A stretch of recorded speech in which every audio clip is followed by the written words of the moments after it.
Los Angeles Lakers fans, you know that feeling when you watch a game and the issues you've been worried about for weeks suddenly jump right off the screen? That has been the story once again, and it is impossible to ignore how much this team needs a boost of athleticism on the perimeter. Not just one spark, not just one defensive-minded wing, but several players who can come in and instantly change the way this roster moves, reacts, and competes from tip-off to the final buzzer.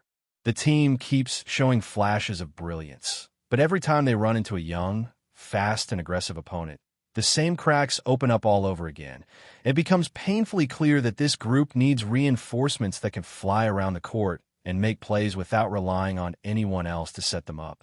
This is not about tearing down the core or making panicked moves. It is about adding the right pieces to balance out the stars, complement the strengths, and patch up the weak spots that keep getting exposed in big moments. What makes this even more obvious is how much the Lakers struggle against teams built on speed and relentless pressure. Whenever they face squads that sprint in transition, crash passing lanes, and turn every loose ball into a full-on foot race, the Lakers end up trying to win battles they are simply not built for. That kind of matchup becomes a reminder of what is missing.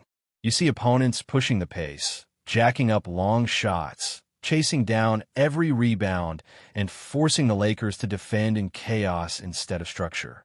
And the pattern repeats over and over again because these opponents know exactly how to exploit the one area where the Lakers consistently fall short.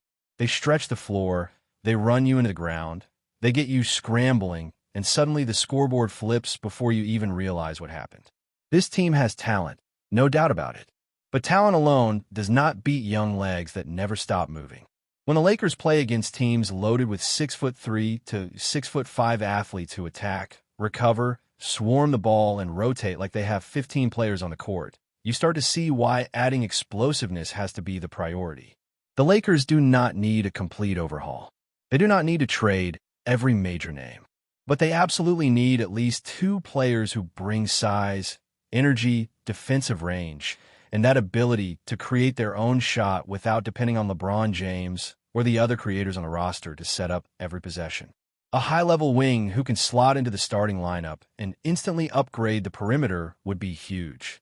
Someone who can play on both ends, who has the length to challenge shots, the strength to switch on multiple positions, and the confidence to attack the basket without hesitation.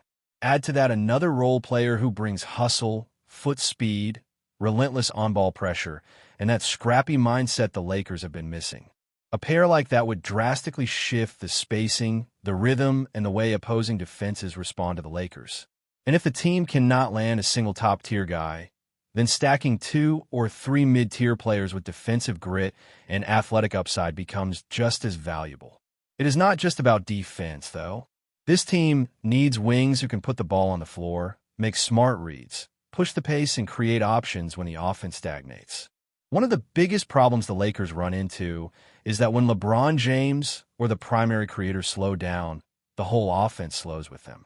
That predictable rhythm allows opponents to load up on help defense, shut down driving lanes, and force the Lakers to rely on contested jumpers. Adding players who can break that rhythm, who can get out in transition with speed, who can jump passing lanes and recover when beaten, that kind of presence changes everything. And it is more important now than ever because this team is not built to settle for early playoff exits or second-round moral victories. The standard in Los Angeles has always been the same. Compete for the championship, period. Every decision, every adjustment, every roster move should be focused on lifting that trophy at the end of the season. And the truth is, if the Lakers want to get back to that level, they need the type of athletes who can survive the modern game. The league is full of young, long, explosive wings who can defend 3 positions and run the floor all night without slowing down. That is the mold the Lakers need to match. Games against elite, energetic teams continue to highlight the same concerns, and it becomes harder to pretend they are not serious. Whether it was the matchup against the defending champions, the loss to a young squad built around speed, or those blowout moments where the Lakers could not keep pace, each time you watched them try to contain the tempo, you could see where the gaps were. The defense breaks down early. The transition coverage disappears. The closeouts get slower and slower. And that is where athleticism becomes the difference. With the right pieces, those gaps shrink. Suddenly, fast breaks turn into contested shots. Transition runs turn into turnovers, and opponents do not get to dictate the tempo nearly as easily. When you zoom out and look at the bigger picture, the Lakers are not far from being where they want to be. They have cornerstone stars. They have shooting. They have veteran leadership.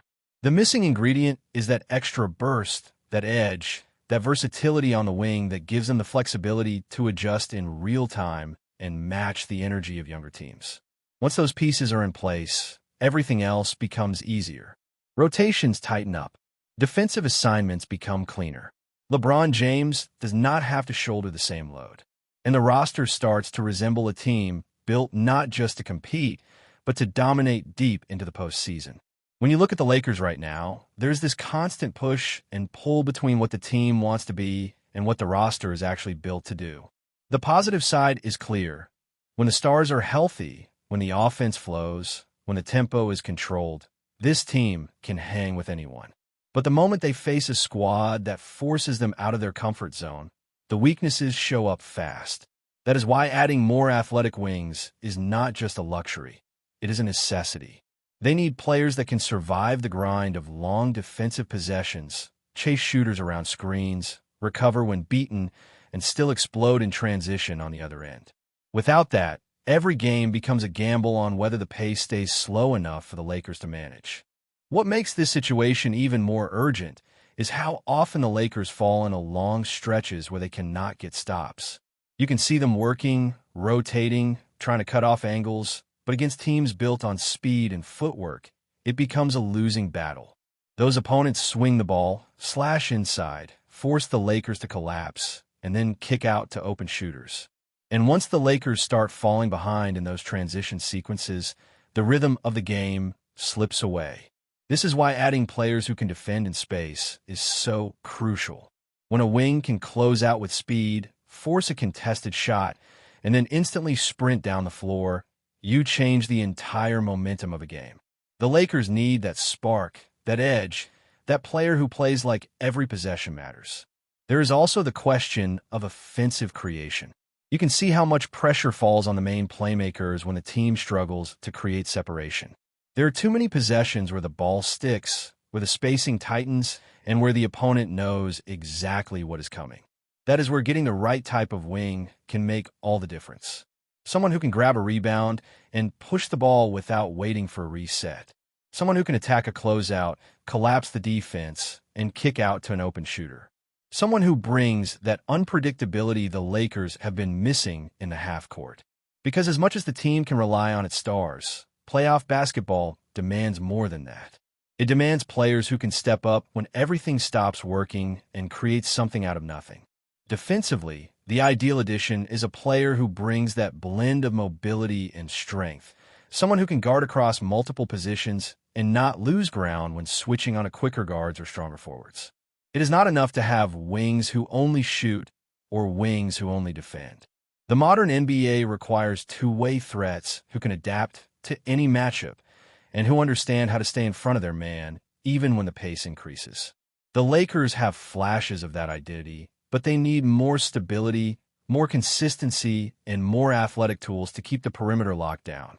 And then there is the hustle factor, something that really separates top-tier teams from everyone else. The Lakers need players who dive on the floor, who fight for loose balls, who turn missed shots into fast-break opportunities. They need players who can shift the energy of a game just by outworking everyone else on the court. You can see how often the momentum swings against them because the other team simply wins every 50-50 ball. Adding wings with that relentless mindset can fix that immediately. That kind of effort is contagious. Once one guy starts flying around, others follow, and suddenly the entire identity of the team shifts into a more aggressive, disruptive unit. In the long run, the Lakers also need to think about what the team looks like beyond the current era. They cannot build only for right now. They need players who can grow alongside their younger core and eventually take on larger roles. Getting a wing who brings both athleticism and defensive intelligence would not only help today, but would also set the foundation for the next version of this roster. When the time comes for younger players to take the lead, having that type of wing already established makes the transition smoother and keeps the franchise competitive. If the Lakers can find the right combination of wings who complement their stars and elevate the pace of the game, everything changes. Suddenly, the defense can pressure the ball instead of reacting to it. The offense can run without waiting for a reset. The team can match the energy of younger opponents instead of constantly trying to slow the game down just to survive. And with that shift in tempo, the Lakers would finally have the flexibility to adjust on the fly, whether through lineup changes, defensive assignments, or simply trusting their wings to make smart, athletic plays. Right now, the team is searching for answers, but the blueprint is clear. Bring in speed, bring in length, bring in players who do not get tired in transition and who understand how to disrupt rhythm on both ends of the floor. Once those pieces arrive, the stars will not have to carry as much. The spacing will improve, the defense will tighten up, and the Lakers will look far more like the contender they believe they can be. Until then, every game will continue to highlight the urgency of adding that missing athletic edge, because the teams that outrun you and outwork you are not slowing down anytime soon. The Lakers are not far from that blueprint. They already have pieces that many teams would envy. They have size, shot-making, high IQ decision-makers, and strong interior presence. But the missing link remains that burst of athleticism, that defensive versatility, that relentless movement that separates good teams from dominant ones. If they can secure those pieces, the entire landscape shifts. The spacing improves. The offensive flow stabilizes. The defense becomes opportunistic rather than reactive. And most importantly, the stars finally get the support that allows them to conserve energy instead of playing in uphill battles night after night. So as this season continues and the Lakers work through adjustments, all eyes will remain on how they address these gaps. The fan base knows what this team is capable of, but has also seen too many games slip away because of the same recurring issues. At some point, changes must be made, and when they are, the team's true identity can finally take shape. The goal stays the same every single year. Compete with the best, chase the highest prize, and build a roster that can withstand any opponent. And that can only happen if they inject the athleticism, energy, and versatility that have been missing for far too long. Before we continue, we ask that you leave a like and subscribe to the channel so you won't miss any exclusive Lakers updates. Moving on, the basketball world is buzzing with speculation after whispers began circulating about De'Aaron Fox potentially joining the Los Angeles Lakers. While nothing has been officially confirmed, sources close to the organization suggest that talks have been underway, igniting the imagination of fans and pundits alike. Fox, known for his electrifying speed and scoring prowess, would represent a seismic shift for the Lakers, who are rumored to be looking to inject fresh energy into their backcourt. Insiders hint that the front office has been quietly evaluating the possibilities, exploring ways to blend Fox's lightning-quick penetration and playmaking abilities with the Lakers' existing roster. Some speculate that pairing him alongside the team's star frontcourt could create one of the most dynamic offensive duos in the league. The mere idea of Fox running fast breaks and orchestrating the offense in Hollywood has sent social media into a frenzy, with debates erupting over whether this move could push the Lakers back into championship contention. Analysts are divided. Some believe Fox's explosive style could mesh perfectly with the Lakers' current roster, offering the type of unpredictable attack that keeps defenses on their heels. Others caution that integrating such a high-usage guard could present challenges, particularly in balancing shot distribution and maintaining team chemistry. Nevertheless, the rumor alone has already sparked an intense conversation in NBA circles, as fans begin to imagine the possibilities of a Lakers team led by a player of Fox's caliber. Meanwhile, across forums and sports talk shows, speculation runs rampant about what this could mean for roster moves, trades, and the franchise's broader strategy. Could Fox's arrival signify a new era in Los Angeles, one fueled by speed, skill, and youthful energy? Or is this just another tantalizing whisper destined to fade into the off-season chatter? Whatever the truth, the Lakers' potential acquisition of De'Aaron Fox has captured the imagination of basketball enthusiasts, promising a summer of intrigue, discussion, and endless what-ifs in the City of Angels. Stay informed exclusively about Los Angeles Lakers news. Subscribe to our channel and hit the like button to keep receiving daily updates. Also, share your opinion on the news in the comments, as your contribution is crucial for the Lakers. Stay tuned for the next video.